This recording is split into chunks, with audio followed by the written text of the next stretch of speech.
ठीक है। अब कई स्टूडेंट्स ये समझते हैं, इसके अंदर कंफ्यूजन होता है, वो कहते हैं कि वो जो फोर्स लगेगा ना वो इस ऑब्जेक्ट के वेट के बराबर फोर्स लगेगा।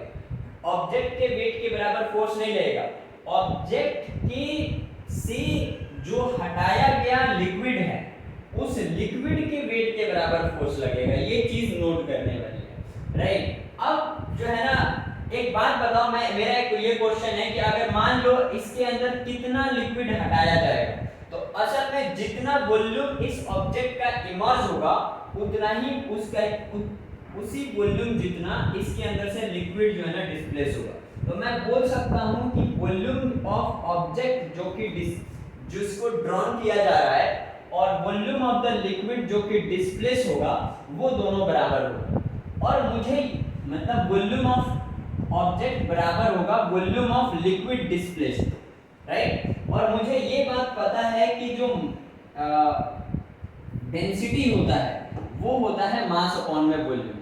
तो क्या मैं बोल सकता हूं कि density of the liquid multiply by volume of the liquid. अब वॉल्यूम ऑफ लिक्विड लिखो या फिर वॉल्यूम ऑफ ऑब्जेक्ट लिखो जो कि ड्रॉन कर गया है वो लिखो, तो दोनों बात बराबर है, क्योंकि जितना ये ड्रॉन करेगा जितना ये डूबेगा उतना ही लिक्विड जो है ना डिस्प्लेस होगी।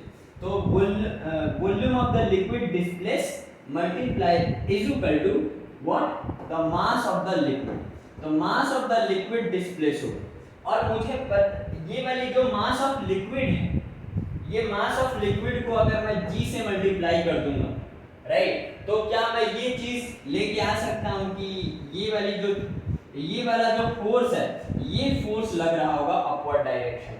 तो मैं बोल सकता हूं कि जो बाइंड फोर्स है वो रो ऑफ द लिक्विड यानी कि density of the liquid multiply by the volume of the liquid बोलो या फिर volume of the immersed object बोलो, तो volume of the liquid displace मैं बोल दे, right, and multiply by the acceleration due to gravity and we will get the bind force actually, the upward direction force। तो इसके ऊपर मैं question भी